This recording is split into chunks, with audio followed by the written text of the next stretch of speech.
Hello everyone, कैसे हैं आप सब लोग। मेरा नाम आशीष वर्मा है और मैंने अपना कैरियर फार्मा इंडस्ट्री से शुरू किया था वे बैक इन 1992। दवाइयाँ बनाई भी, सेल्स में भी बहुत समय तक रहा और फार्मा इंडस्ट्री के बाद में मैंने शिफ्ट किया न्यूट्रिशन इंडस्ट्री में। उसमें काफ़ी दिनों तक काम किया और प्रेजेंटली जो मैं काम कर रहा हूँ वो आयुर्वेद के ऊपर काम कर रहा हूँ। तो हमारे ये जो वीडियोज़ हैं इनके माध्यम से हम कोशिश करेंगे कि आयुर्वेद की सही और सटीक जानकारी आप तक पहुंचाते हैं। तो आज का जो वीडियो है उसमें हम आपको एक छोटा सा इंट्रोडक्शन देंगे कि आयुर्वेद है क्या।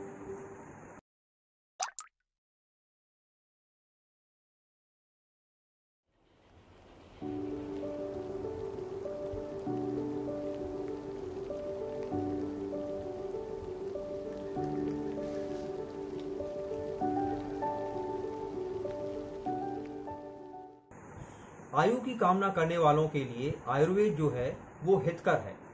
राग आदि रोग मानव के पीछे लगे रहते हैं, ये पूरे शरीर में फैले रहते हैं और उत्सुकता, मोह और बेचैनी उत्पन्न करते हैं। राग, द्वेष, क्रोध, लोभ आदि को मानसिक रोग कहा गया है। मतलब ये मन के विकार हैं। मानसिक रोगों में मन का जो आधार है वो देह होता है। देह का मतलब है शरीर। तो जो मानसिक रोग हैं वो मन से रिलेटेड हैं और मन हमारे शरीर में होता है, इसलिए ये मन के साथ साथ हमारे शरीर को या देह को भी पीड़ित करते हैं। जिन पुरुष और स्त्रियों का चित्त शुद्ध होता है उनको ये मानसिक रोग पीड़ा नहीं पहुंचा पाते। मतलब अगर आपके विचार शुद्ध हैं, आपका सोच सही है, तो आपको ये जो मानसिक विकार हैं ये तंग नहीं करेंगे। जब मानव इंद्रिय संबंधी विषयों को ग्रहण करने की चिंता करता है तो उसके वास्तविक मार्ग में रुकावट आती है। इंद्रियां क्या हैं? जैसे हमारी नाक है, कान है, जीभ है, ये इंद्रियां हैं। 5 इंद्रियां होती हैं। तो जब कभी भी हम इन इंद्रियों के विषय को ग्रहण करना चाहते हैं, जैसे हम मोबाइल पर कोई मूवी देखना चाहते हैं, ये भी इंद्रिय का विषय हुआ, तो इसमें क्या होता है, जो हमारा एक्चुअल एम है उसको हम मिस कर जाते हैं। जैसे आप कोई काम करना चाहते हैं, काम के बजाय अगर आपका ध्यान किसी YouTube वीडियो पे चला गया तो आप अपने मार्ग से भटक जाएंगे। तो इसको क्या बोलते हैं? इसको बोलते हैं राग या रजोगुण। राग से काम वासना का उदय होता है और जब असफलता मिलती है तो क्रोध आता है। जब क्रोध आता है तो भ्रम पैदा होता है और भ्रम के पैदा होने से बुद्धि का विनाश होता है। और जब बुद्धि का विनाश होता है तो हमारा ये लोक और दूसरा लोक दोनों में हमारा विनाश हो जाता है। और ये जो राग आदि रोग हैं इनके विनाश का ये क्रम है, ये इसी तरह से चलता है। जो मनुष्य थोड़ी सी भी धर्म संहिता को पढ़कर धर्म के अनुसार आचरण करता है और अपने चित्त को शुद्ध रखते हुए राग आदि रोगों से बचा रहता है, उसका लोक और परलोक दोनों में कल्याण होता है। धर्म, अर्थ और सुख, इन 3 पुरुषार्थों को प्राप्त करने का जो साधन है वो आयु है। आयु का मतलब हमारा जीवन। अगर जीवन है तभी हम धर्म, अर्थ और सुख को प्राप्त कर पाएंगे। इसलिए आयु या सुखायु की कामना करने वाले मनुष्य को आयुर्वेद में दिया निर्देशों का आदर करना चाहिए। यहां मैं आपको एक बात क्लियर करना चाहूंगा कि आयुर्वेद में जहां भी मनुष्य या पुरुष का इस्तेमाल हुआ है वो स्त्री और पुरुष दोनों के लिए है। जो आज का कॉन्सेप्ट है वो उस टाइम पे नहीं था।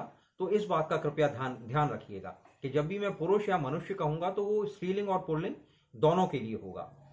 आयुर्वेद वह शास्त्र है जिसमें आयु, सुख आयु, दुख आयु तथा अहित आयु का वर्णन है और आयु के हित और अहित के लिए आहार विहार और औषधियों का निर्देश है। जिससे लोक का धारण और पोषण होता है वह धर्म है। लोक मतलब ये हमारा जीवन, ये हमारी पृथ्वी, ये सब कुछ, ये लोक है। और जिससे भी इसका धारण और इसका पोषण मतलब जिससे ये पनपती है उसको हम धर्म कहते हैं। ठीक। और जो अर्थ है वो वह है जिसको समाज प्राप्त करना चाहता है। जैसे आप कार खरीदना चाहते हैं, घर खरीदना चाहते हैं, ये अर्थ है। सुख जो है वो 2 प्रकार का होता है। पहला सुख वो है जो आपको साथ साथ प्रतीत हो जाता है, मतलब तत्काल जिसकी प्रतीति होती है कि आपने कुछ खाया, आपको अच्छा लगा, आपको सुख मिला, लेकिन आने वाले समय में जो आपने खाया है वो आपको सुख देगा या दुख देगा, वो एक अलग बात है। तो दूसरा सुख वो है जो इस वक्त भी आपको सुख देगा और आने वाले समय को भी सुख कर करेगा। ऐसी मान्यता है कि सबसे पहले ब्रह्मा जी ने आयुर्वेद का स्मरण करके प्रजापति दक्ष को प्रदान किया। प्रजापति दक्ष ने इसे अश्विनी कुमारों को पढ़ाया, अश्विनी कुमारों ने इंद्र को पढ़ाया, इंद्र ने अत्रि पुत्र महर्षि को पढ़ाया, आत्रेय ने अग्निवेश, भेड़, जतुकर्ण, पराशर, हारित, क्षारपाणी आदि को पढ़ाया और फिर इन महर्षियों ने अलग अलग तंत्रों की विस्तार से रचना की। आयुर्वेद में कुल मिला के 8 अंग हैं। आयुर्वेद के 8 अंगों में इसकी रचना हुई है। जो पहला अंग है वो है काय चिकित्सा। इसी में संपूर्ण शरीर को पीड़ित करने वाले आमाशय और पक्वाशय से उत्पन्न ज्वर आदि रोगों की चिकित्सा की जाती है। बाल तंत्र वो तंत्र है जिसमें बालकों के शरीर में क्योंकि परिपूर्ण बल नहीं होता और धातुओं का भी अभाव होता है, इसलिए इसका स्वतंत्र वर्णन बाल तंत्र में किया गया है।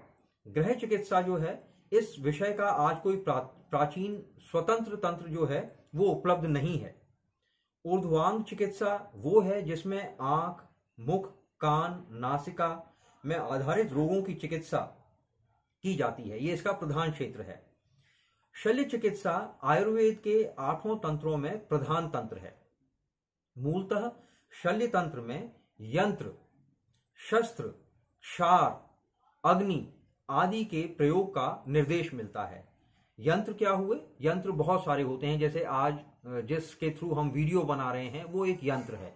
ऐसे ही शल्य चिकित्सा के विविध यंत्र हैं, शस्त्र हैं, जैसे चीरा लगाने के लिए, डाइसेक्शन करने के लिए, या फिर अग्नि है, क्षार मतलब एल्कलाइन है, इनके प्रयोगों का दिशा निर्देश उसमें मिलता है। दंष्ट्रा विष चिकित्सा जो है, इसमें विष आदि के लक्षण और उनकी शांति के उपायों का वर्णन मिलता है।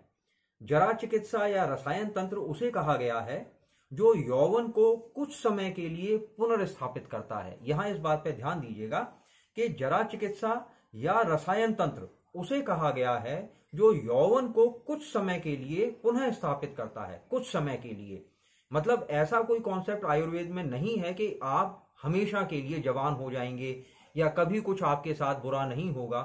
तो कुछ समय के लिए आपको वो स्वस्थ करता है, और अगर आपको स्वास्थ्य को कायम रखना है तो आयुर्वेद में जो दिनचर्या आदि दिशा निर्देश हैं उनका पालन आपको लगातार करना होगा। वृष चिकित्सा या वाजीकरण तंत्र में वीर्य को बढ़ाने और मैथुन क्रिया को सुखकर और सुगम बनाने के विषय में वर्णन है। यहां ध्यान देने की बात यह है कि रसायन एवं वाजीकरण प्रयोगों का उपयोग जो है वो केवल चिकित्सा के लिए होना चाहिए। इसका प्रयोग दुराचार के लिए नहीं होना चाहिए, और इसका प्रयोग किसी योग्य आयुर्वेदिक चिकित्सक की देखरेख में ही होना चाहिए। रोग या रोगों की शांति के लिए जो भी उपाय चिकित्सक करता है उसे ही चिकित्सा कहा जाता है। उचित चिकित्सा के लिए ये आवश्यक है, जरूरी है कि चिकित्सक जो डॉक्टर है आपका, औषधि जो दवाई है या मेडिसिन है, परिचारक जो अटेंडेंट है, और जो रोगी है जो बीमार है, उन सभी में उचित गुण हो, तभी सही चिकित्सा हो सकती है। अगर डॉक्टर सही डायग्नोस नहीं कर पाए या परिचारक जो है, अटेंडेंट जो है, वो सही गाइड ना करे, आपको कमजोर बनाए मानसिक रूप पे, या रोगी मनस्थिति में कमजोर हो, वो अपने मन से अपने आप को दुर्बल पाता हो, तो ऐसी स्थिति में चिकित्सा कर पाना बहुत मुश्किल हो जाता है और सही चिकित्सा नहीं की जाती। तो आज के इस वीडियो में हमने आपको एक बहुत छोटा सा इंट्रोडक्शन दिया आयुर्वेद के बारे में। आने वाले वीडियोस में हम आपको इसी तरह से आयुर्वेद में लिखित और वर्णित जो भी सही जानकारी है आयुर्वेद में कही गई वो आप तक पहुंचाते रहेंगे। तो आपको ये वीडियो कैसा लगा? अगर अच्छा लगा तो मेरी रिक्वेस्ट है आपसे कि आप इस वीडियो को लाइक करें और अपने फ्रेंड्स के साथ शेयर करें, और अगर आपने अभी तक हमारे इस चैनल को, फैसाइल वेलनेस के चैनल को सब्सक्राइब नहीं किया है तो प्लीज़ इसको सब्सक्राइब करें, बेल आइकन को दबाएं ताकि आने वाले वीडियोस का जो नोटिफिकेशन है वो आपको जल्दी से जल्दी मिलता रहे। With this I thank you all. हृदय से मैं आप सबका धन्यवाद करता हूँ।